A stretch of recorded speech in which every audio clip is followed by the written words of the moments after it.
काफी लैंग्वेजेस को एंकरेज किया. For example CP brown was very instrumental in saving many old Telugu texts. काफी पुराने उन्होंने तेलुगु टेक्स्ट को अपने खर्चे पे छापा, कमेंट्रीज लिखे उनके बारे में. और इनफैक्ट ब्रह्वी की जो वर्ड्स हैं, वोकैबुलरी है, वो काफी अपने नेबरहुड लैंग्वेजेस से ही बोरो करती है. About 80% of its words are Indo Aryan, only 20% of the words are Dravidian अभी.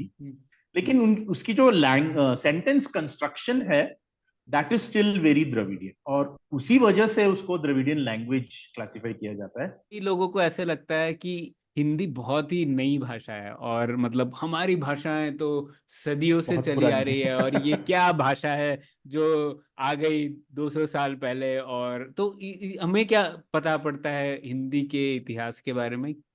नहीं, मैं तो मानूंगा कि हिंदी भी काफी पुरानी है. अगर आप अमीर खुसरो की मतलब पुरानी जो आप पोएम्स पढ़ोगे वो काफी हिंदी ही लगते हैं.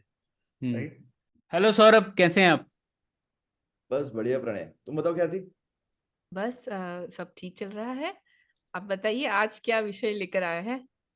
हाँ, ये एक और विषय है, मतलब जो पुलियाबाजी में हम लोगों ने कई बार बातें की है, जो है भाषा से जुड़ा हुआ. और हम लोग इसके बारे में हम लोगों ने 3-4 एपिसोड किए हैं. एक पैगी मोहन के साथ एपिसोड था, फिर एक हम लोगों ने आईआईटी मद्रास के प्रोफेसर से बात की थी, जब हम लोगों ने डिस्कस किया था कि कई भाषाओं की एक लिपि हो सकती है क्या, और उन्होंने कुछ चीज़ें प्रपोज की थी. और अभिषेक अवतंस के साथ भी एक एपिसोड किया था, कई साल हो गए एक्चुअली. तो उसी श्रृंखला को जारी रखते हैं, और उस श्रृंखला में एक नई किताब आई है, 10 Indian languages and how they came to be, जो कि कार्तिक वेंकटेश ने लिखी है. और कार्तिक हमारी किताब के एडिटर भी है, तो हम कार्तिक को जानते ही हैं. और तो हम लोगों ने सोचा कि इसी विषय को एक और स्टेप लेते हैं इस विषय को समझने के लिए, और कार्तिक को बुलाते हैं पुलियाबाजी में और समझने की कोशिश करते हैं कि भाषाओं के बारे में उन्होंने क्या सीखा है और हम क्या सीख सकते हैं उनसे. तो कार्तिक, बहुत बहुत स्वागत है आपका पुलियाबाजी में. थैंक यू, बहुत अच्छा लग रहा है यहाँ आप सबसे बातें करते हुए. बिल्कुल, तो शुरुआत करते हैं. सबसे पहले शुरू करते हैं कि आपको इस टॉपिक में कैसे इंटरेस्ट आया. क्या आपका लिंग्विस्टिक बैकग्राउंड था, या फिर आप क्योंकि इन जनरल एडिटिंग वगैरह करते हैं तो भाषाओं में रुचि उसकी वजह से हो गई? तो ये कैसे बन पड़ा? मैं कहूंगा कि मेरी पैदाइशी भाषाओं में रुचि है. अच्छा. सिंपली बिकॉज मेरी जो कम्युनिटी है, हम ना दो भाषाओं के बीच मतलब बड़े होते हैं, या हम दो भाषाओं में बात करते हैं और दो भाषाओं में बहुत ही कंफर्टेबल हैं. और हमें मतलब एकदम से हम ये कह नहीं सकते कि हमारी एक्चुअली मातृभाषा कौन सी है ना. Because we speak both Tamil and Malayalam, and हमारी जो भाषा है it is basically Tamil with a lot of Malayalam words and expressions. तो यानी कि ऐसे आप जब परिस्थितियों में आप बड़े होते हो, तो ये जो बहुत आसानी से लोग कहते हैं मेरी मातृभाषा ये है, मेरी मातृभाषा वो है, उस सवाल के लिए मेरे पास कभी भी क्लियर जवाब नहीं होता था. राइट. अब 2-4 सालों से मैंने ये कहना शुरू कर दिया है कि on odd days I am a Malayali, on even days I am a Tamilian. So that is the background. And फिर अब बैंगलोर में पैदा हुआ. बैंगलोर कैंट जो होती थी specially up until the 80s, वहां पे कई भाषाएं बोली जाती थी. कन्नड़ा तो था ही, दखनी उर्दू भी काफी बोली जाती थी. Bangalore cantt was very very English friendly. काफी लोग इंग्लिश बोलते थे, तेलुगु बोलते थे, मराठी बोलते थे. So it was a what can I से मेल्टिंग पॉट ऑफ लैंग्वेजेस. सो ऐसे परिस्थितियों में जब मैं बड़ा हुआ तो लैंग्वेजेस बहुत आसानी से बहुत सारे सुनने को मिले, थोड़ी बहुत बोलने को भी मिले, और फिर मेरे जो पर्सनल सर्कमस्टांसेस थे उसकी वजह से मेरी भाषाओं में बहुत रुचि शुरू से ही थी. So that's the background.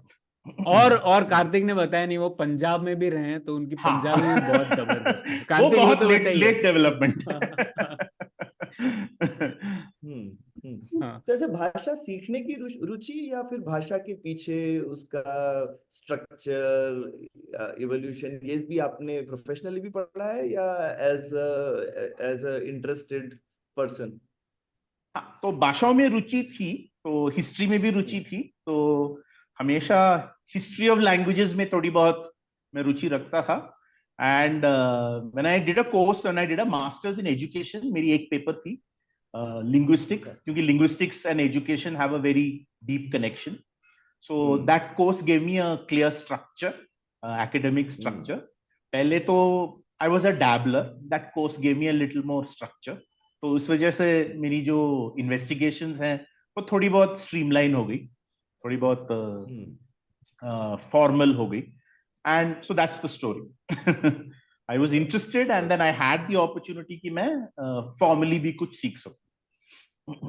तो कार्तिक, आपकी किताब लिखने के प्रोसेस के बारे में बताइए ना, कि आपने ये 10 भाषाएं क्यों चुनी अपनी किताब में, जिसकी आपने कहानी बताई हुई है. तो उन 10 भाषाओं को क्यों सिलेक्ट किया और उनकी रिसर्च वगैरह आपने क्या कैसे किया? मतलब 10 भाषाएं ही मुझे चुननी थी. That was the brief given to me by the editor, क्योंकि उनकी एक सीरीज ऑफ बुक्स हैं, 10 इंडियन दिस, 10 इंडियन दैट. तो 10 इंडियन लैंग्वेजेस, उसी सीरीज में एक और किताब थी. तो 10 का तो एक आप कह सकते हो कि एक बाउंड्री था ही. तो 10 वो कैसे चुने उसके बारे में मैंने थोड़ा बहुत सोचा. अगर हम देखें तो India has 5 families of languages.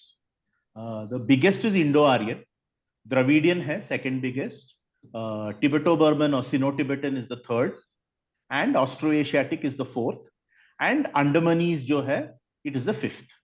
So Andamanese family of languages जो है वो काफी रिसेंटली आइडेंटिफाई की गई है, एंड उसकी अभी एक तरह से इन्वेस्टिगेशंस और राइटिंग्स अभी जारी है. It's very early.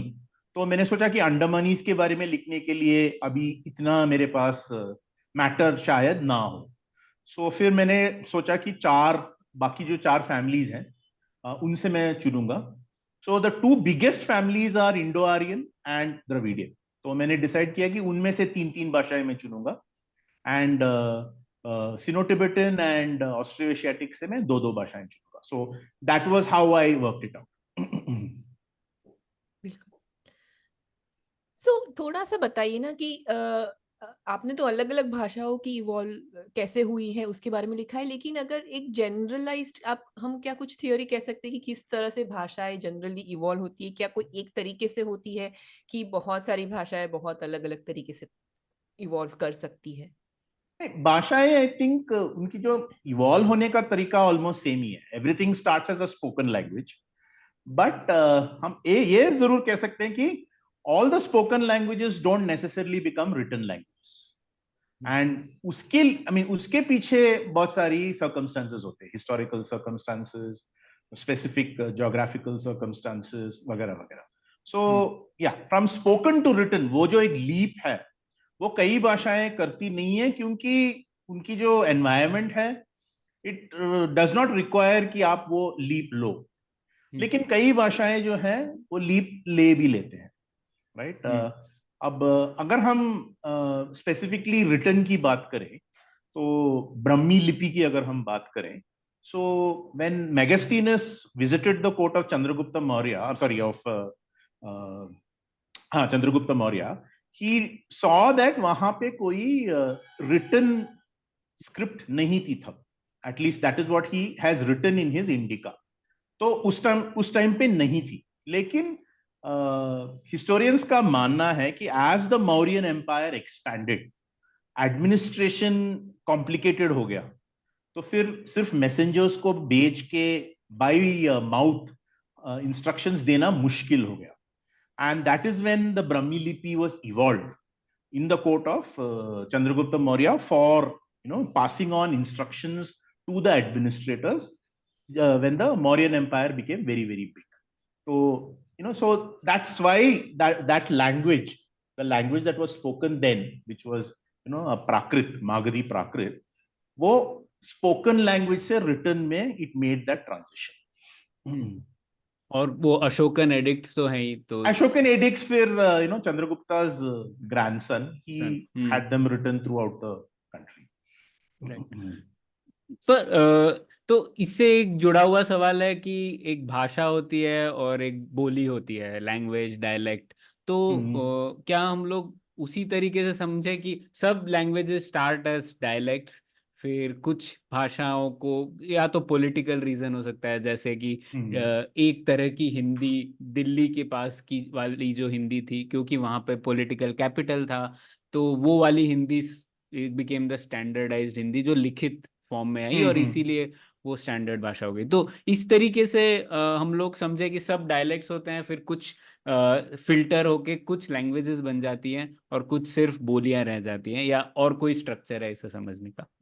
मतलब लैंग्वेज और डायलेक्ट जो है, दोज आर वर्ड्स जो आप कह सकते हो कि लिंग्विस्ट उन वर्ड्स को बहुत ज्यादा इंपॉर्टेंस नहीं देते। No, what is a language, what is a dialect, उसका कोई क्लियर जवाब नहीं है। इट इज सिमिलर टू कि what is a mountain and what is a hill. मतलब there is no clear reply to that. कुछ बड़े माउंटेन्स को भी हिल्स कहा जाता है और कुछ छोटे हिल्स को माउंटेन्स कहा जाता है। So it's just very arbitrary. So language और डायलेक्ट का यही एक तरह से है। सो एक स्कॉलर का कहना था कि a language is a dialect with an army and a navy.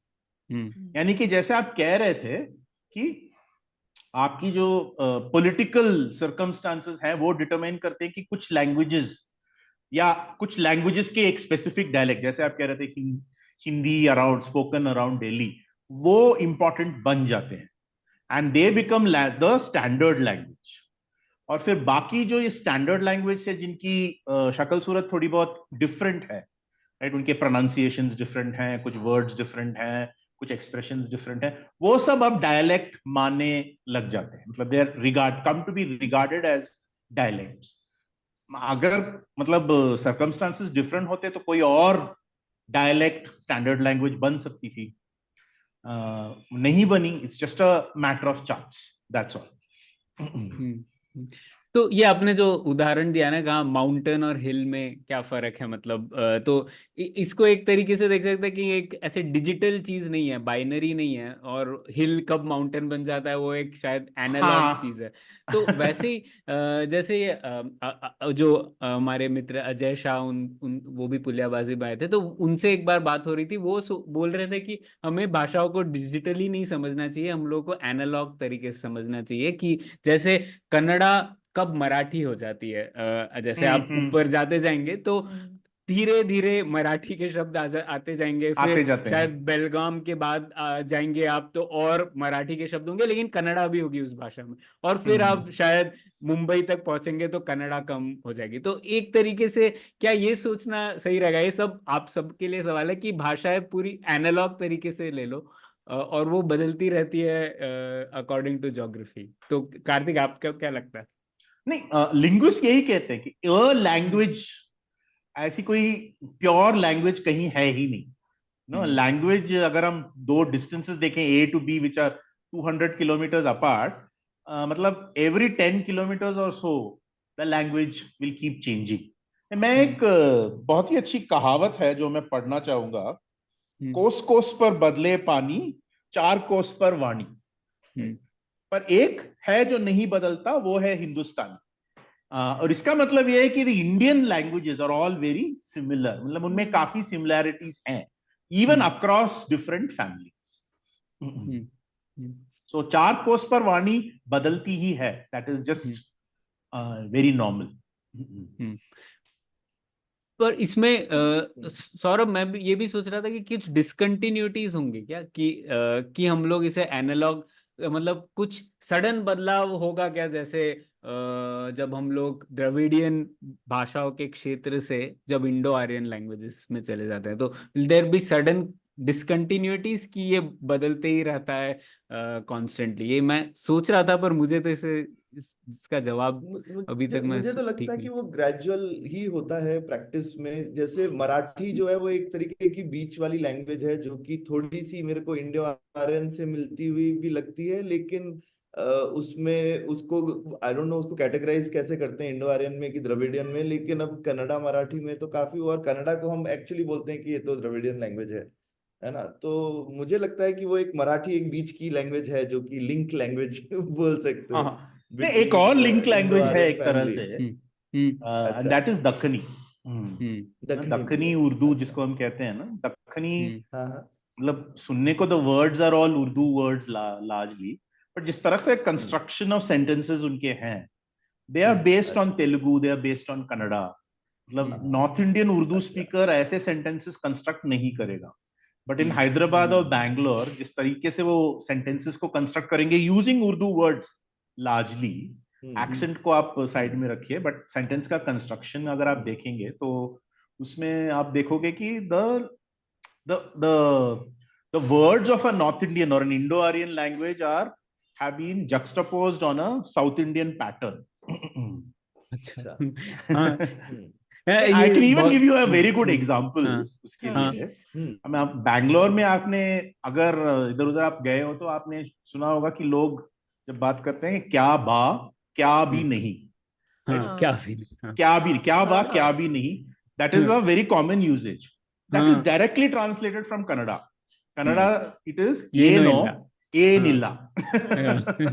So you're हाँ using the question in the reply and you're doing it in Urdu also, in Dakhini also. So it's a good simple example. हाँ। एक जब आप लोग ये बात कर रहे थे मुझे याद आया, जैसे मुझे एक्चुअल हिस्ट्री क्या है उसकी पता नहीं, लेकिन जैसे मैं इंदौर से हूँ और हम मराठी में जब भी इंदौर को लिखते हैं लोग तो इंदूर लिखते हैं, इंदूर।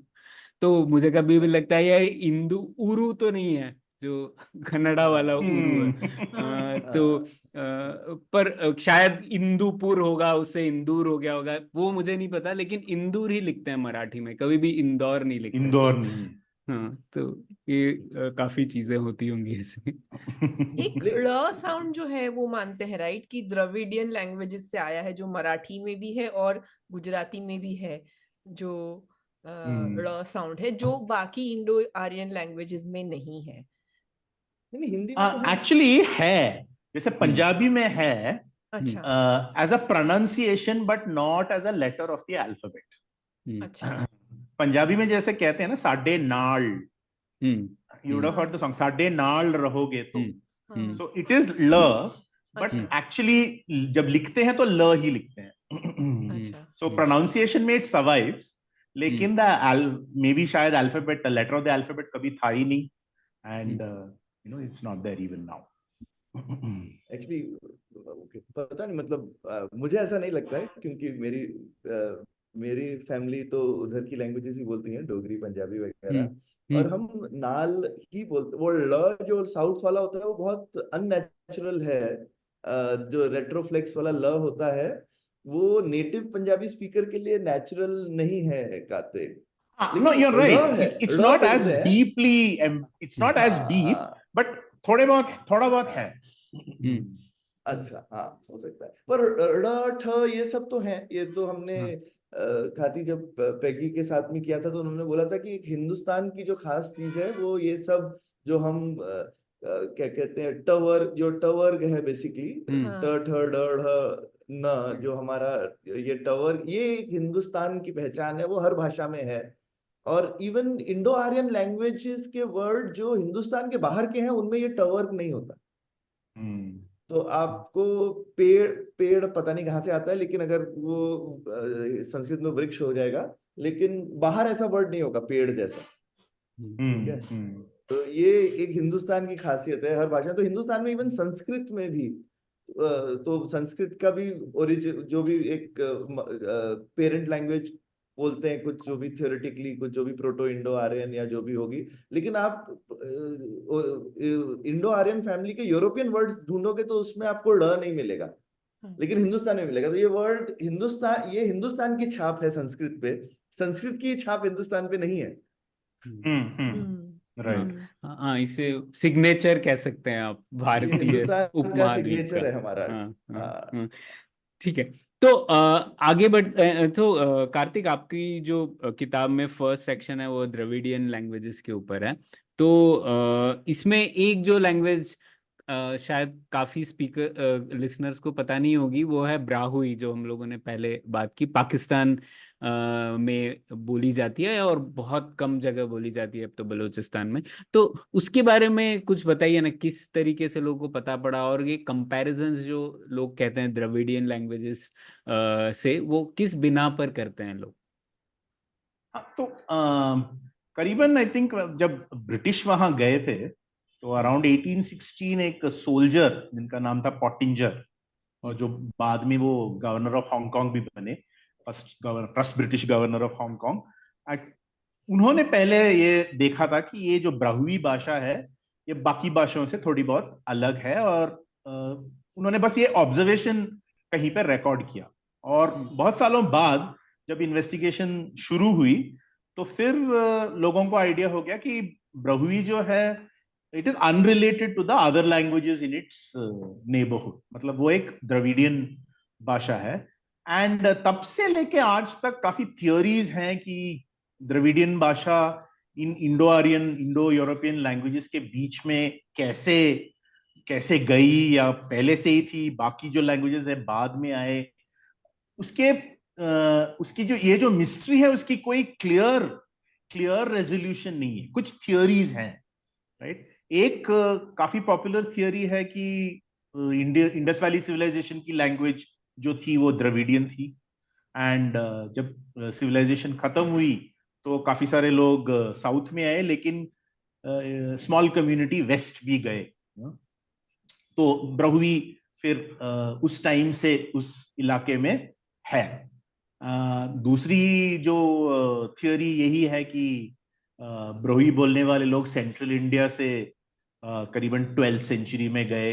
क्यों गए, कैसे गए, किन हालातों में गए, उसकी कोई क्लियर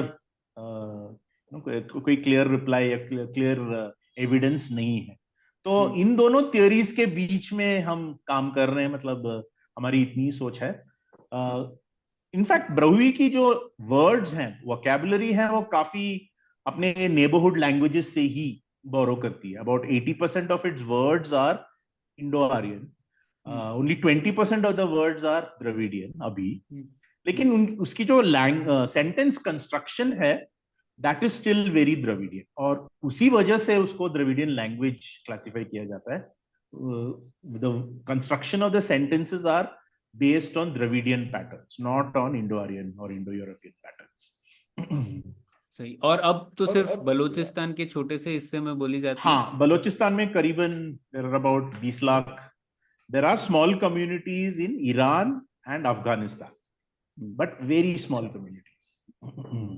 पर 20 लाख इतना छोटा भी नंबर नहीं है, मतलब ऐसा नहीं है कि कोई 100-200 लोगों की कोई ट्राइब है, ऐसा नहीं है। हाँ हाँ, या आई मीन रिलेटिवली स्पीकिंग इतनी कम भी नहीं है, बट आप कह सकते हो कि it is always in danger because in a sense it is surrounded by other languages, and it is not the state language, it is not the language of power. तो उस वजह से it is somewhat over time उसको, हाँ, अगर unless की culture बहुत strong नहीं है तो वो टिकेगी नहीं बहुत दिनों तक। लोग बाकी जो भी वहां पे आसपास में बलोच बोलने लगेंगे लोग, या उर्दू बोलने लगेंगे over time. Baloch and Urdu are the competing languages, and they have far more.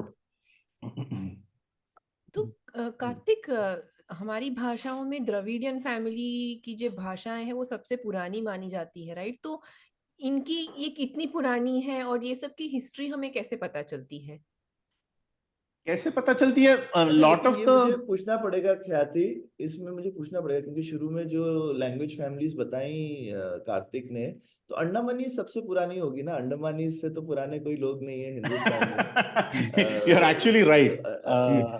Andamanese काफी पुरानी है, ऑस्ट्रो एशियाटिक भी काफी पुरानी है, लैंग्वेजेस लाइक संथाली भी ज्यादा पुरानी होगी मुझे लगता है। हाँ, संथाली भी द्रविडियन से ज्यादा पुरानी होगी, संथाली लाइकली।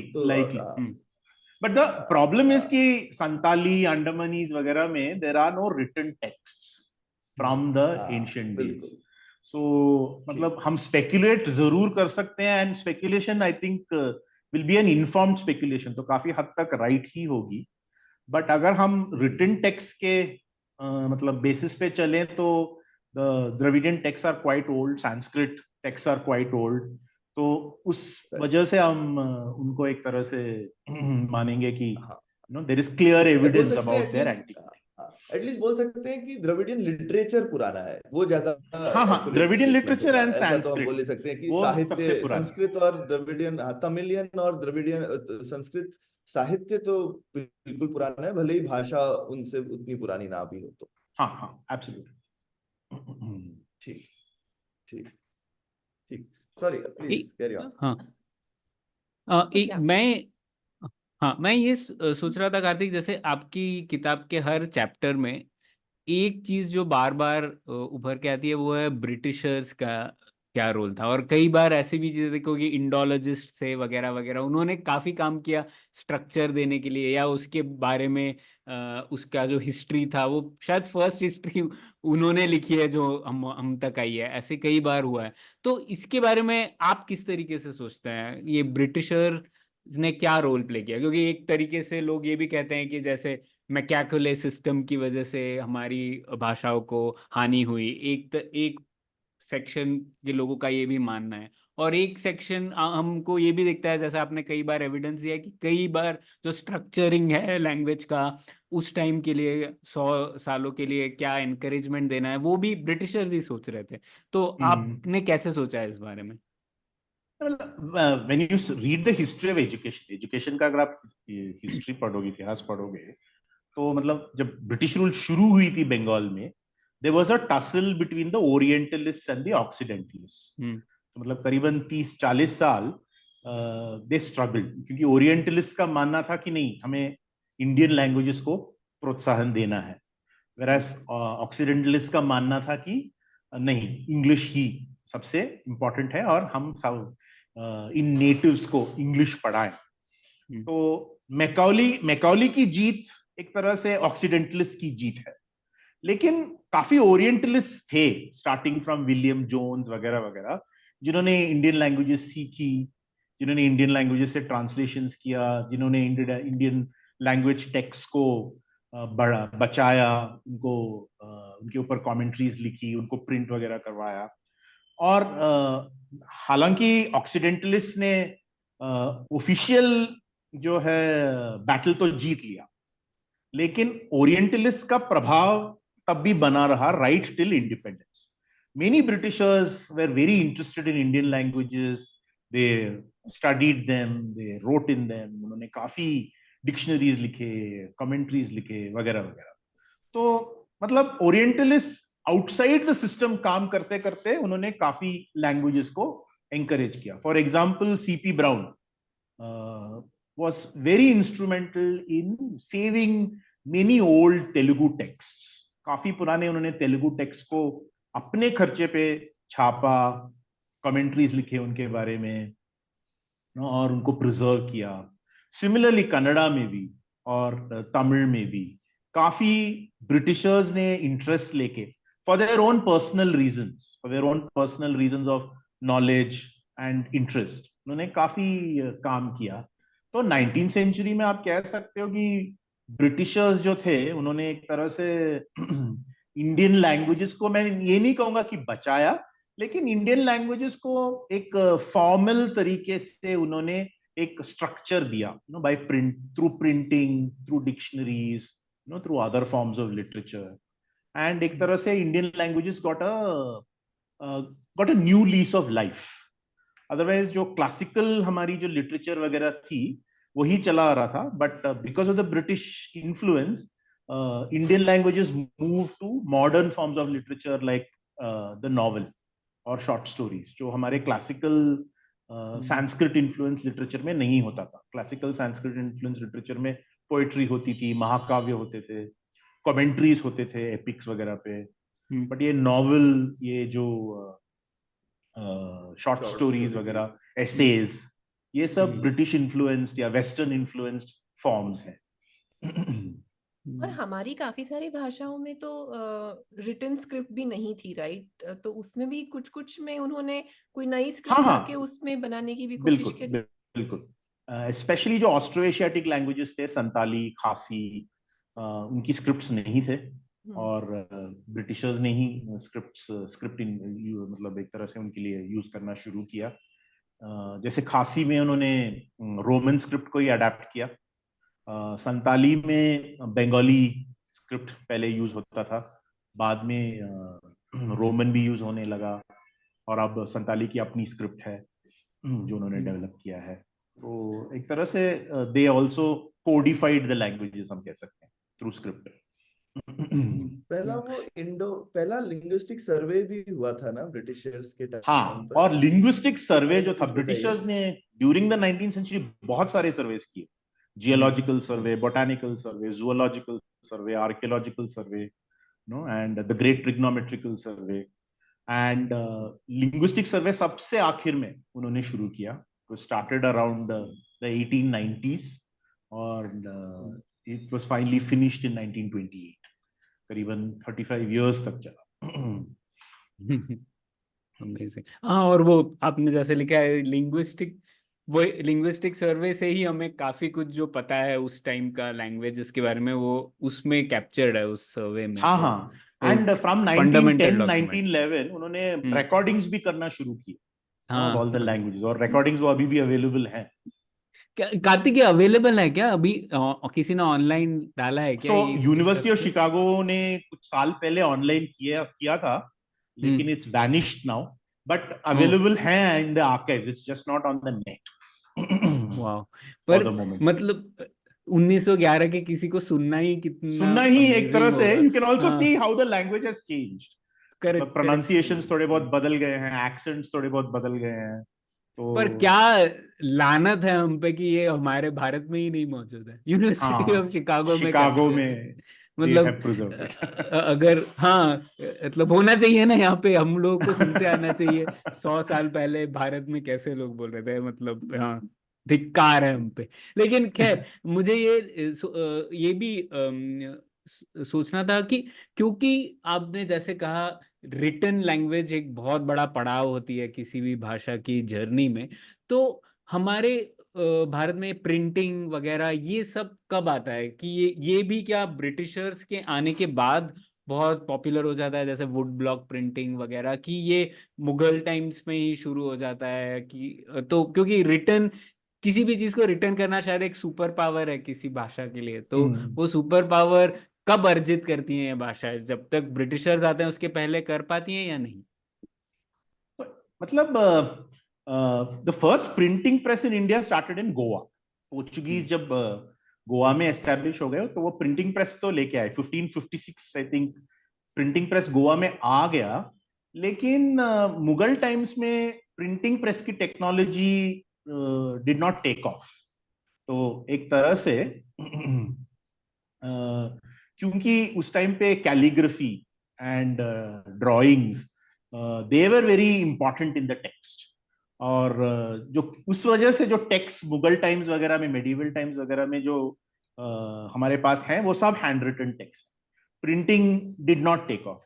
तो प्रिंटिंग एक्चुअली टेक ऑफ होता है only in the last quarter of the 18th century, and the first Indian owned printing press was started in 1780.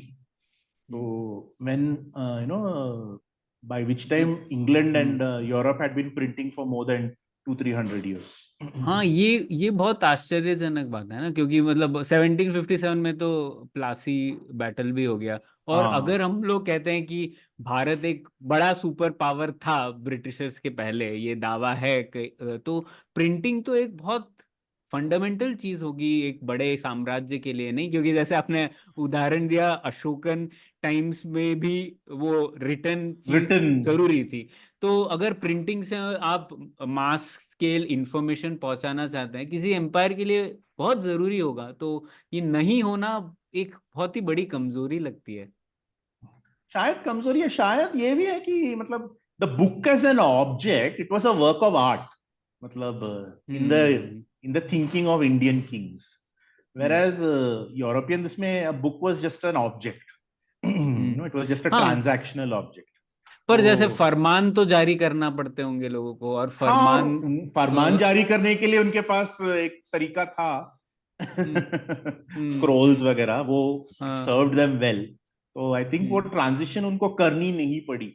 I am sure कि अगर जरूरी होता तो कर भी सकते थे, उनके पास काफी रिसोर्सेस तो थे ही, बट उन्होंने जरूरी नहीं समझा for what ever reason. Pranay, इसमें थोड़ा रिलीजन का भी रोल है ना। अगर तुम देखो तो यूरोप में ये राजाओं की वजह से नहीं हुआ, क्योंकि वो प्रोटेस्टेंट रिलीजन अपने को क्या कहते हैं फैलाना चाहता था। तो वो हुआ जो कि हिंदुस्तान में उसका इक्विवेलेंट मान सकते हो, मे बी भक्ति मूवमेंट वगैरह उन्होंने गा वा के किया, राइट। बट भक्ति उन्होंने मूवमेंट ऐसे काफी आइडियाज की ओरल था लड़ाई ना, नहीं जैसे थी। आप कह रहे हैं। ओरल था, कि गा वगैरह करके आप गा करके अपने आइडियाज आपने फैला लिए।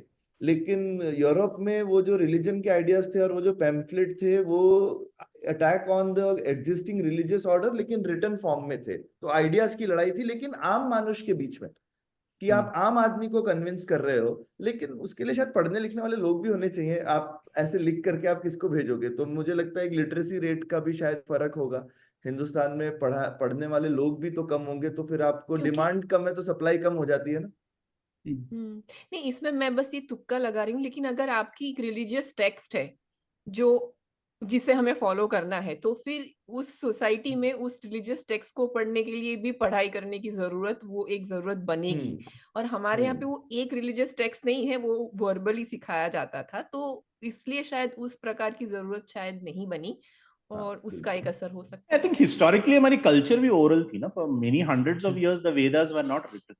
तो मतलब ओरली ही हमने ट्रांसमिट करना सीख लिया था, we had perfected that art. हाँ, और शायद एक कास्ट का एंगल भी हो सकता है, क्योंकि वो भी हो हम सकता लोग है, हाँ। ये नहीं, लिखना काम नहीं है सब लोगों का, ऐसी अगर वैदिक धारणा चैंटिंग होगी। जो है, it is a UNESCO world heritage thing, because it is a very unique way of किसी चीज को याद रखना, किसी चीज को ट्रांसमिट करना। अगर लेकिन लिख लिया ना, विदाउट तो फिर इंफॉर्मेशन कोई लॉस। और भी पढ़ सकता है, तो तुम्हारे सीक्रेट एक तरीके से बाहर भी जा सकते हैं, है ना। अगर मैं सिर्फ अपने बेटे को सिखाऊंगा, सिर्फ वो अपने बेटे को सिखाएगा, तो फिर वो फैमिली में ही रहेगा, है ना। Trade secret. एग्जैक्टली, हाँ। तो वही, पर काफी मतलब ये एक अटपटी सी बात है जो हमें सोचना चाहिए, क्योंकि भारत तो सुपर पावर था लेजिटिमेट उस टाइम के, मतलब 1500s during the time of Akbar वगैरह, लेकिन फिर भी हम लोग ये पाते हैं कि उसके बाद 200-300 साल तक इतनी प्रचलित नहीं होती प्रिंटिंग। तो ये सोचने की बात है, क्योंकि ख्याति आप कुछ पूछ रही थी। हाँ, नहीं, मैं ये पूछ रही थी कि ये जितनी भी आपने कहानियां रिसर्च की, उसमें से सबसे ज्यादा फैसिनेटिंग किस भाषा की कहानी आपको लगी, कि आपको लगा कि अरे ये तो कुछ अलग ही हो गया उस कहानी, उस भाषा के नहीं, साथ। सबसे ज्यादा फैसिनेटिंग मुझे हिंदी और उर्दू की ही हिस्ट्री लगती है। अच्छा। बिकॉज नंबर वन, जैसे मैंने कहा ना, हिंदी और उर्दू की history, because it is end to end history. उसमें पॉलिटिक्स है, उसमें स्क्रिप्ट के बारे में आर्ग्यूमेंट्स हैं, उसमें रिलीजन प्लेज अ रोल, उसमें बहुत सारे फैक्टर्स, जैसे आपने कहा था लैंग्वेज कौन सा है, डायलेक्ट कौन सा है, तो लैंग्वेज की सारे कॉम्प्लेक्सिटीज जो हैं आपको हिंदी और उर्दू की हिस्ट्री में देखने को मिलेंगे, पढ़ने को मिलेंगे। और उन सबको समझना, उन सबके साथ एक तरह से जूझना एंड सेपरेट आउट करना कि क्या है क्या नहीं है, वगैरह वगैरह, दैट इज वेरी फैसिनेटिंग। किसी और भाषा में ऐसी मतलब इतनी कॉम्प्लिकेशंस नहीं थे। अगर आप तमिल की हिस्ट्री देखोगे या संताली की हिस्ट्री देखोगे या किसी और भाषा की हिस्ट्री देखोगे, it is more or less straightforward and linear. But ये हिंदी और उर्दू की हिस्ट्री जो है, because of the many political, religious, script related, caste complications, वो एक बहुत ही अलग तरीके का स्टोरी है। सो मैंने हिंदी और उर्दू का आई थिंक चैप्टर सबसे आखिर में लिखा था। I had a lot of material, और मुझे काफी मतलब सोचना पड़ा कि क्या मैं ऐसे में डालूं, क्या what is very very important to the story, और क्या मैं छोड़ सकता हूँ, एंड तो मतलब it was a very fascinating journey writing the story of Hindi and Urdu. तो उससे जुड़ा हुआ सवाल कार्तिक, कई लोगों को ऐसे लगता है कि हिंदी बहुत ही नई भाषा है, और मतलब हमारी भाषाएं तो सदियों से बहुत चली आ पुरानी रही है, और ये क्या भाषा है जो आ गई 200 साल पहले। और तो हमें क्या पता पड़ता है हिंदी के इतिहास के बारे में? नहीं, मैं तो मानूंगा कि हिंदी भी काफी पुरानी है। अगर आप अमीर खुसरो की मतलब पुरानी है जो आप पोएम्स पढ़ोगे, वो हम्म। काफी हिंदी ही लगते हैं, हम्म। राइट। बट हम, बिकॉज ऑफ अमीर खुसरोज रिलीजन एंड अदर थिंग्स, हम हम्म। अमीर खुसरो की जो भाषा है उसको हम उर्दू बोल देते हैं बस, right. Hmm. If you see it as Hindi Urdu as one entity, and आप एक तरह से उस नजरिए से आप देखोगे इतिहास, तो आपको लगेगा कि नहीं, हिंदी उर्दू भी काफी पुरानी है। अमीर खुसरो की जो है, या पृथ्वीराज रासो जो है, चंद हम्म। बरदाई का, written at the time of Prithviraj Chauhan, they are all identifiably what we could call Hindi, और उर्दू, और whatever you Hindustani, whatever you want to call it. तो मेरे हिसाब से तो काफी पुरानी है हिंदी। हिंदी और उर्दू की जो कहते हैं, ये जो कंट्रोवर्सी है कि कितनी पुरानी है, it's also tied in to the script. तो कई जो मिडीवियल एरा के टेक्स्ट हैं, we call them Urdu scripts, we call them Urdu manuscripts, हालांकि वो हिंदी भी हो सकते हैं। तो अगर हम उस हिसाब से देखें तो हिंदी इज क्वाइट ओल्ड। अगर हम हिंदी को शुद्ध हिंदी की नजरिए से देखें, हिंदी विदाउट पर्शियन वर्ड्स और अरबिक वर्ड्स, फिर वो काफी नया है, it's not even 200 years old. लेकिन अगर आप हिंदुस्तानी के नजरिए से देखोगे तो Hindi is and Urdu are both quite around 1200 साल पुराने करीब। और उस समय खुसरो ने भी, और वो भी कंटिन्यूम है, क्योंकि जो वो हिंदी के जो कंस्टिट्यूएंट लैंग्वेजेस बोल सकते हो, या जो ब्रज भाषा है, अवधी है, वो तो वहां थे, लेकिन अब उनके रिटन रिकॉर्ड्स नहीं है, तो हम बोल नहीं सकते कि वो कब से थे। अब अमीर खुसरो ने हाँ। क्योंकि लिख के पोएट्री करी, तो हम उसकी एक डेट दे सकते हैं। और अमीर खुसरो ने कुछ सारे जो उसमें इंडो लिटरेचर के आरियन फॉर्म में डाले। लैंग्वेजेस है, ये हाँ। सारे जो इंडो आरियन लैंग्वेजेस हैं, you see them in written form around 1100 1200 ना। हाँ। पंजाबी, गुजराती, मराठी, हम्म। एंड ब्रज, और अमीर खुसरो इज अबाउट 1300। तो सारे Indo Aryan languages go back to around that same time, about between 1100 and 1300। तो सारे लैंग्वेजेस उसी इंडो आरियन लैंग्वेजेस उस टाइम से they go back to that time. और उस और उससे पहले जो लिटरेचर जो भी मिल रहा था, से आई मीन 1000 साल, मतलब आप अशोका से लेके तब तक का ले लें, तो वो सब पाली, प्राकृत, संस्कृत, हाँ, तमिल, ये देर सब ऑल प्राकृत, प्राकृत्स। ये सब में है। प्राकृत में है। हाँ। प्राकृत के बाद there is another intermediate set of languages called Apabhramsha. So hmm. Prakrit और अपभ्रंश के बाद you see the identifiably modern Indo Aryan languages, Marathi, Punjabi, Gujarati, and Hindi, Urdu, etcetera.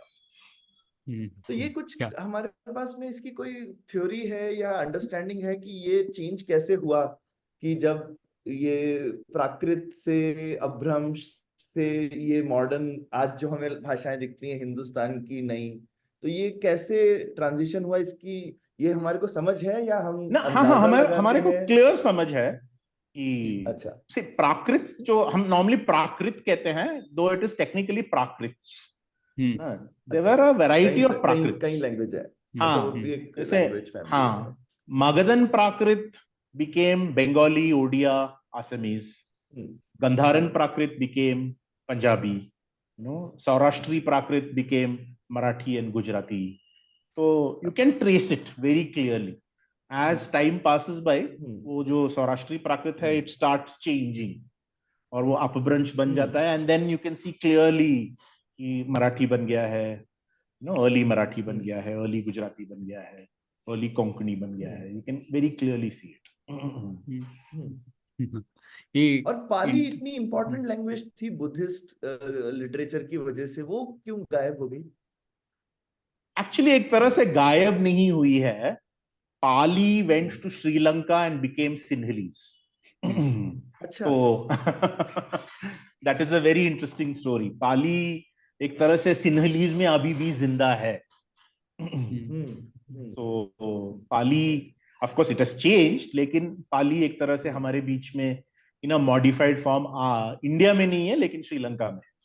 Sri Lanka में। ठीक है, हाँ, मतलब हाँ इनफैक्ट वही व्हेन महाद्वीप। जेम्स प्रिंसेप इन्होंने ब्रह्मी लिपि को पढ़ा, तो he took the help of Sinhalese and Pali manuscripts in Sri Lanka to read the Ashokan edicts, हाँ because वो words उनमें काफी सारे similar थे, तो हाँ उसी की वजह से हम एक तरह से अशोकन edicts को पढ़ पाए, the script was deciphered.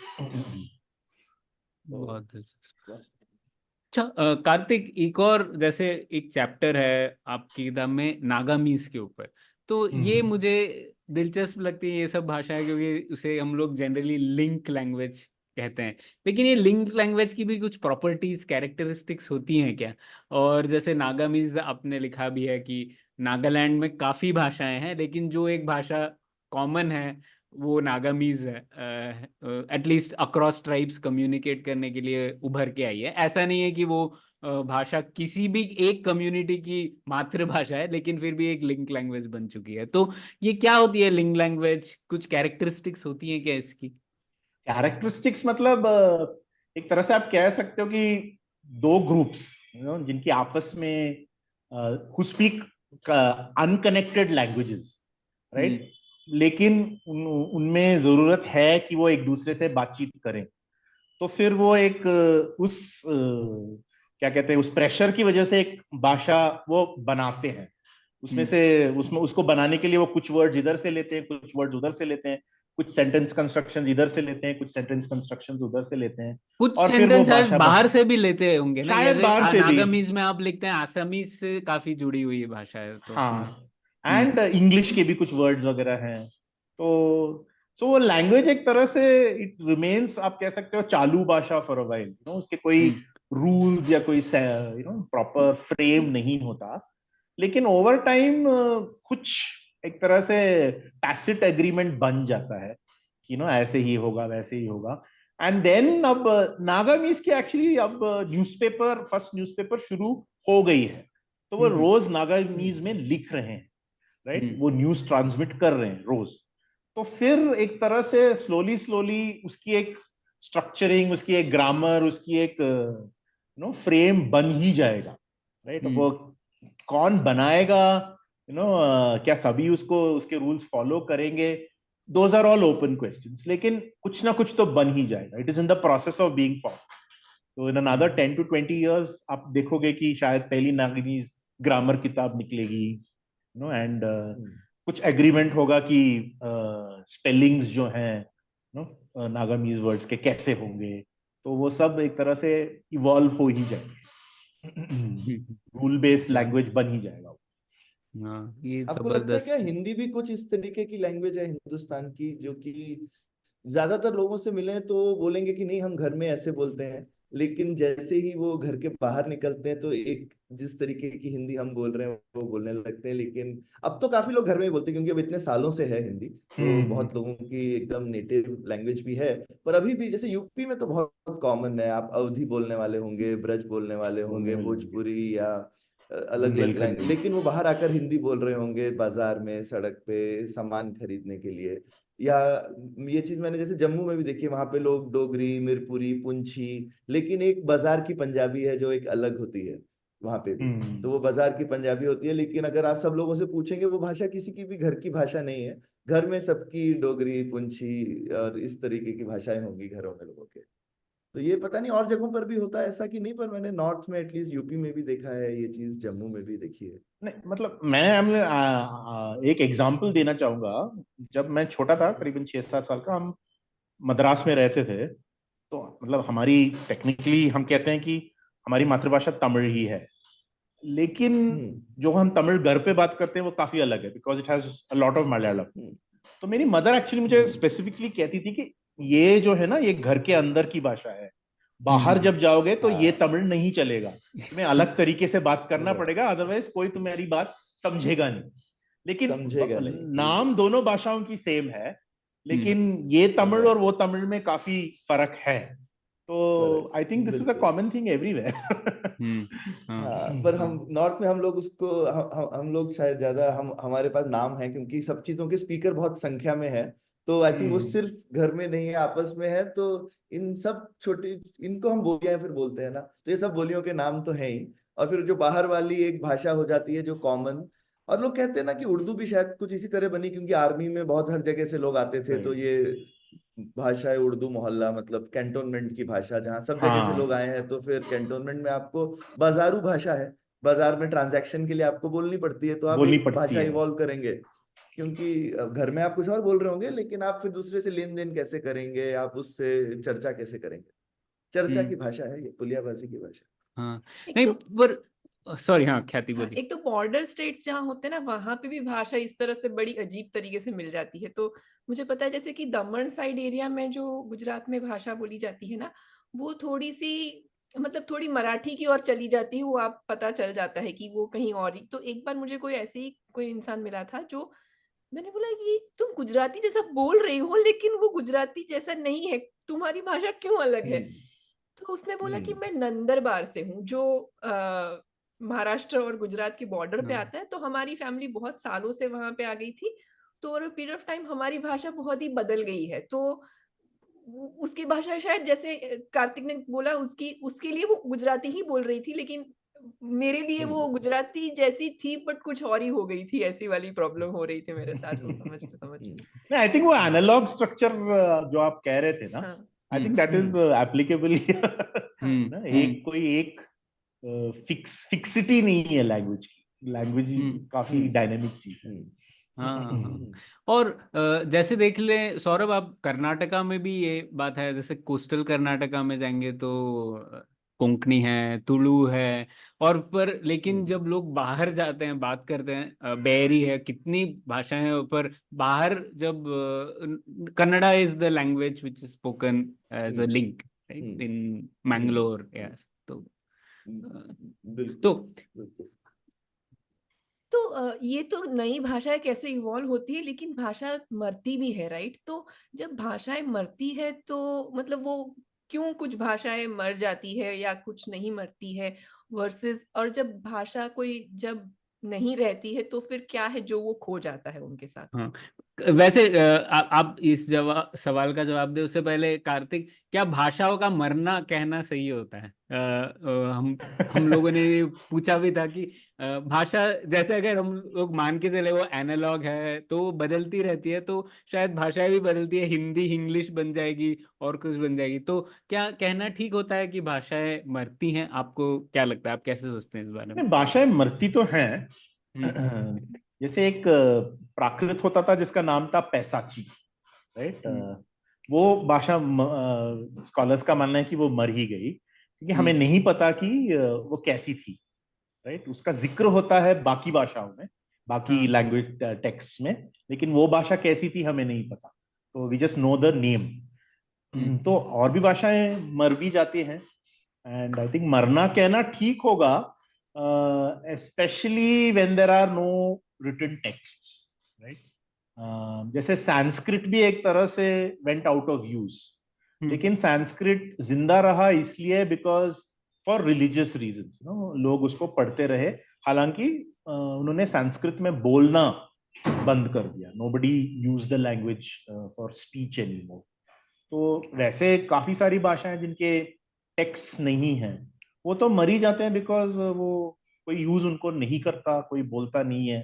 तो फिर सारी जो उनकी प्रोनाउंसिएशंस हैं, स्पेसिफिक वर्ड्स हैं, एक्सप्रेशंस है, वो तो एक तरह से they vanish, they are not there in anyone's memory anymore. पर तो जैसे आपने बोला ना कार्तिक, जैसे पाली शायद सिंहलीज में है, तो अब ऐसे डीएनए स्ट्रक्चर की तरह देखे तो किसी हर भाषा का डीएनए और शायद किसी भाषा में ट्रांसमिट जाके शायद होता हो, हो गया होगा। ट्रांसमिट शायद होता हो, बट उसको स्पेसिफिकली आइडेंटिफाई करना भी मुश्किल होगा, unless you know very clearly कि ऐसी एक भाषा थी। खैर, लेकिन अगर आपने भी जैसे संस्कृत का जिक्र किया कार्तिक, तो मुझे पूछना था कि संस्कृत कभी आम बोलचाल की भाषा थी कुछ कम्युनिटीज में या कहीं पर, या हमेशा लिटरेरी लैंग्वेज रही लेकिन आम बोलचाल में कोई और भाषा यूज होती थी? आई थिंक स्कॉलर्स का ये मानना है कि if not all, at least a small percentage of the people used it as a spoken language, and अच्छा, some communities for whatever reason, you know, sure. वो बोलते ही थे, और काफी सारे लोग उसको नहीं भी बोलते थे, लेकिन they spoke something close to it. प्राकृत ऐसे ही बनी थी, from it's a very proximate to Sanskrit, so I think it was definitely used as a spoken language. Vocabulary ली, लेकिन स्ट्रक्चर उतना भी सिमिलर था कि वोकैबुलरी ज्यादा बोरो करी संस्कृत से, ऐसा नहीं, स्ट्रक्चर लगता भी है? जैसे स्ट्रक्चरली भी स्ट्रक्चर सिमिलर भी था, especially early सिमिलर है, प्राकृत. हाँ, हाँ, got it. especially early ठीक, और प्राकृत. वो धीरे As धीरे time दूर होता passed, गया होगा समय के हाँ, साथ. फिर हाँ, बदलाव आ ही जाता है.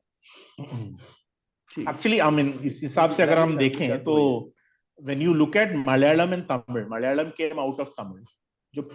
जो Right. early Malayalam texts हैं 12th 13th century के, अगर आप उनको पढ़ोगे तो वो ज्यादा तमिल ही लगते हैं.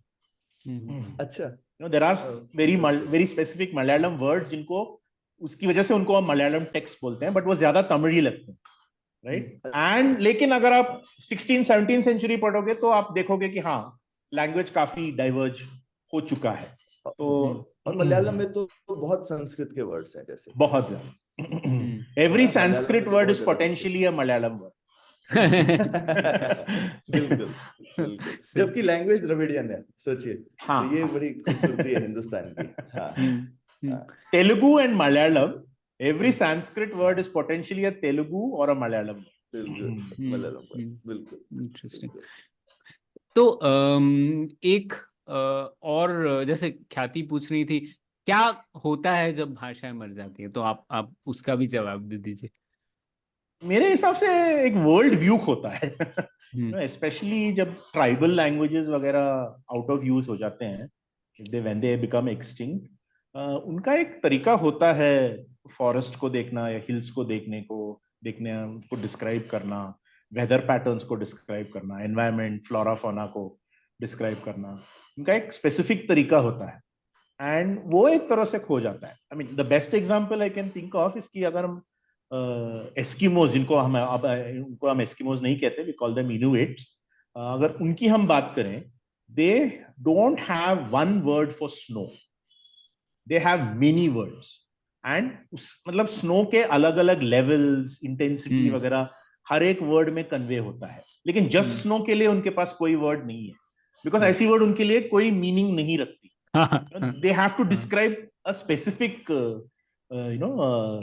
way, a specific thing. तो ये सब चीजें जो लैंग्वेजेस में कोडेड हैं for their use, for their daily life, वो खो जाती है. And so this is one way of understanding environment, understanding plants, understanding animals, वो खो जाती हैं. वेदर, seeing weather, वो खो जाती हैं. Describing certain rituals, describing certain incidents, वो खो जाती हैं. तो बहुत कुछ होता है. हाँ, ये इंटरेस्टिंग, अच्छा उदाहरण दिया आपने, क्योंकि हम ऐसे समझ सकते हैं कि उनके परिवेश में उनको जो चीजें लगती हैं उनको डिस्क्राइब करने के लिए बहुत ग्रैन्युलरिटी से उनके पास शब्द होंगे या विचार होंगे, जो कि हम लोगों के लिए वो पिक्सेलेटेड हो जाते हैं. तो हम लोग, हाँ, जैसे आपने बोला, बर्फ तो बर्फ ही है यार, लाइक कभी देखा नहीं तो सब बर्फ ही होता हमारे लिए वो एक ब्रॉड स्ट्रोक है ना, लेकिन उनके लिए वो ब्रॉड स्ट्रोक नहीं चलेगा, उनको स्पेसिफिक इंफॉर्मेशन की जरूरत है. इंटरेस्टिंग. तो एक सवाल आप सब लोगों के लिए, और जैसे एक इंटरेस्टिंग नेचुरल एक्सपेरिमेंट हुआ है पिछले कुछ 10-15 साल में, एक नया स्टेट बन गया है. तो जैसे हम लोग अक्सर कहते हैं, बातें की थी हम लोगों ने, लिंग्विस्टिक डिवीजन ऑफ स्टेट्स की वजह से जो प्रिंसिपल पाला गया वो था कि वन लैंग्वेज वन स्टेट. लेकिन जैसे अंबेडकर हमेशा कहते थे कि अलग होना चाहिए, प्रिंसिपल होना चाहिए, वन स्टेट वन लैंग्वेज. एक राज्य में आप एक भाषा होनी चाहिए, लेकिन सब एक भाषा के सभी लोगों को आपको एक राज्य में लाने की कोई जरूरत नहीं है. तो आपको देखना चाहिए गवर्नेंस कैसे होता है उसके मुताबिक. तो जैसे तेलंगाना और आंध्र प्रदेश अब क्रिएट हो गया है, तो आप लोग कह सकते हैं अंबेडकर का जो विजन था वन स्टेट वन लैंग्वेज, वो एक तरीके से उभर रहा है इस तरीके से. तो इसमें क्या होगा, क्या तेलंगाना में जो बोली गई तेलुगु है और जो आंध्रा में बोली जाती है, थोड़ा डिफरेंस तो है लोग कहते हैं, लेकिन क्या वो डिफरेंस एक्सेंचुएट हो जाएगा या कम हो जाएगा, किस तरीके से इवॉल्व होंगे, क्या अलग अलग पिक्चरें आ जाएंगी तेलंगाना मूवीज और आंध्रा मूवीज, तो कार्तिक, आपको क्या लगता है इसके बारे में? मेरे हिसाब से डाइवर्जेंस कुछ हद तक शुरू हो जाएगा डेफिनेटली, बिकॉज बेसिस ही ये थी कि कुछ हमारे कल्चरल डिसयूनिटी है जिसकी वजह से हम अलग होना चाहते हैं। एंड जैसे आपने कहा था, स्पोकन लैंग्वेज तो कुछ हद तक डिफरेंट है ही। अब वो रिटन में कब इंट्रोड्यूस होता है, एंड स्टेट जो है क्या उन चेंजेस को एक तरह से मानेगा, स्पॉन्सर करेगा उनको, ये करेगा, एक तरह से क्या कहते हैं, एक्टिवेट करेगा, इम्प्लीमेंट करेगा, उस पे निर्भर है कि क्या होता है, know how it changes. And there is a very interesting historical story about Turkish. Turkish जो है was historically influenced by Arabic and Persian, लेकिन Turkish is a different family of languages. मतलब मुस्तफा कमल पाशा टर्की के अटातुर्क बने तो दे स्टार्टेड अ सिस्टम कि हम Turkish को जो है we will purge it of इस अरेबिक एंड पर्शियन इन्फ्लुएंसेस। तो वो उन्होंने शुरू किया, एंड अल्फाबेट भी बदल गया, उन्होंने रोमन अल्फाबेट यूज करना शुरू कर दिया। तो उस अटातुर्क की वो स्पीच जब वो कहते हैं कि मैं टर्किश को चेंज करूंगा और मैं एक तरह से उसको ये we are going to change the language, वो जो स्पीच है वो मॉडर्न टर्किश में 2 बार ट्रांसलेट की गई है। बिकॉज अटातुर्क की जो टर्किश है उसमें अभी भी पर्शियन और अरेबिक इन्फ्लुएंस थी, लेकिन मॉडर्न टर्किश तब से लेके आज तक बदल गया है। तो 2 बार 1963 में और 1994 में 2 बार Turkish was translated into Turkish. उसके पर्ज वाले स्पीच को ही पर्ज करना पड़ गया। And for a time younger generation और ओल्डर जनरेशन जो है वो एक दूसरे को समझने के लिए उनको थोड़ा वक्त लगता था, क्योंकि ओल्डर जनरेशन पुराने वर्ड्स यूज करती थी, लेकिन यंगर जनरेशन को नए वर्ड सिखाए जा रहे थे स्कूल्स वगैरह में। तो it became a different set of problems. पर जैसे ये एक अच्छा पंजाब तरीका। में ये दिखता है, पंजाब में ये दिखता है, जैसे जो पुराने लोग हैं पंजाब के, उसमें उर्दू बहुत ज्यादा बहुत होती है। ज्यादा है, राइट। और धीरे धीरे उसका इन्फ्लुएंस जो यंगर जनरेशन है हिंदुस्तान में, अब लेकिन यहाँ फर्क दिख जाता है क्योंकि पंजाबी पाकिस्तान में भी बोली जाती है, तो वहां पे उर्दू इन्फ्लुएंस बढ़ गया है उल्टा। तो वो यहाँ पे पहली वाली जो थी उसमें उतना भी नहीं था, अब पाकिस्तान में वो बढ़ता जा रहा है और हिंदुस्तान में वो घटता जा रहा है। तो आप डाइवर्जेंस ये इधर भी पार्टीशन की वजह से देख सकते हाँ हैं। हाँ, नहीं खासकर विलेजेस में पंजाब में मैंने खुद देखा है कि फ्राइडे को जुम्मा ही कहते हैं, हाँ नो, बट एक मॉडर्न जो जनरेशन है वो जुम्मा नहीं कहते वो फ्राइडे या शुक्रवार या जो भी है वही कहते। तो कार्तिक, आपको क्या लगता है कि भारत में तो इतनी डाइवर्सिटी है भाषाओं के बीच में, लेकिन बहुत सारी हिंदी और इंग्लिश के आने की वजह से सारी जो हमारी भाषा है थोड़ा तो उनको नुकसान हुआ ही है, क्योंकि सब लोग ज्यादा से ज्यादा अब हम बॉलीवुड का भाषा सुनते हैं तो हम सभी उस प्रकार की हिंदी बोल रहे हैं, राइट? तो आप इस चीज को किस तरह से देखते हैं कि क्या भारत की भाषाएं इस असॉल्ट के सामने शायद कोई टक्कर दे पा रही है, वो अपना मतलब अपना जो भी अपनी परिस्थिति वो बना के रख पा रही है, कि आपको उस इस किस तरह से वो इवॉल्व कर रही है? आपको ये इस चीज को आप कैसे देखते हैं? मेरे हिसाब से जो स्टेट लैंग्वेजेस हैं, जो बड़े लैंग्वेजेस हैं, कन्नड़ा, तमिल, गुजराती, मराठी, पंजाबी वगैरह, वो काफी हद तक असॉल्ट को रेजिस्ट कर पा रहे हैं, बिकॉज उनके पीछे स्टेट का हाथ है। आई थिंक ये जो स्मॉलर लैंग्वेजेस हैं, ट्राइबल लैंग्वेजेस, और languages spoken only in one specific geography, उनके लिए एक तरह से मुश्किल हो गया है ये असॉल्ट को रेजिस्ट करना, बिकॉज जो स्टेट सपोर्ट जिसकी वजह से जो बड़े लैंग्वेजेस हैं वो थ्राइव कर रहे हैं, वो उनके लिए नहीं है। तो I think the big languages survive कर ही जाएंगे, ये स्मॉलर लैंग्वेजेस का सरवाइव करना कुछ हद तक क्वेश्चन मार्क है। No, it is going to be difficult, especially languages spoken by very small communities. 50,000 लोग एक भाषा बोल रहे हैं या 1 लाख लोग एक भाषा बोल रहे हैं, वो बहुत ही कम पॉपुलेशन है, एंड वो भाषा बहुत जल्दी 2-3 जनरेशंस में वैनिश भी हो सकती है। सौरभ, Because इसका कोई टेक सॉल्यूशन नहीं है क्या? मतलब आप प्रिजर्व करके रख लोगे प्रणय, तो जब तक आप इस्तेमाल नहीं करोगे, और जैसा हम इसलिए हम पुलियाबाजी में बोलते हैं, जब तक आप उसमें सोचोगे नहीं भाषा में, तो बड़ा मुश्किल है। घर में माँ की डांट की भाषा तो रह जाएगी मेरे ख्याल से। तो जब जोर से डांट पड़ती है तो फिर उसी भाषा में पड़ती है। या अगर एकदम दिल से चोट लगाने वाली गाली देनी है तो भी आपको उसी भाषा में देनी पड़ती है, वरना वो दिल पे चोट नहीं लगेगी, तो वो रह जाएगी। लेकिन वो छोटे छोटे ही यूजेज है, राइट? अगर आप भाषा में सोच नहीं रहे हैं, एनालिसिस नहीं हो रहा है, विचार विमर्श नहीं हो रहा है, तो फिर उसका फ्यूचर है शायद इन चीजों में रहेगा। मुझे लगता है एंटरटेनमेंट में, गीतों में, इसमें तो रह सकती है। और इसमें कितनी पुरानी भाषाएं टिकी हुई हैं, वो मुझे लगता है जो एक कल्चरल एस्पेक्ट है एंटरटेनमेंट और फोक नॉलेज वाला, आई थिंक वो लैंग्वेज वो काफी सालों तक टिक सकता है मेरे हिसाब से। पर एक स्पेशल यूज बन जाएगा, सिर्फ ओकेजन्स पे गाने गा रहे हैं आप या कुछ कर रहे हैं इस तरह से। पर अब कोई एलएलएम को ट्रेन करके बना सकता है ना, एक किसी मतलब जैसे 1911 के लिंग्विस्टिक सर्वे का डेटा हो और वो भाषा आपके पास हो जो अभी नहीं है, उस भाषा से आप एक एलएलएम बना के उसमें न्यूज़पेपर ऑनलाइन एक न्यू वेबसाइट बन सकती है जो कि वो तो ठीक है, पर पढ़ेगा कौन? एक और एलएलएम ही पढ़ेगा उसको। ठीक है।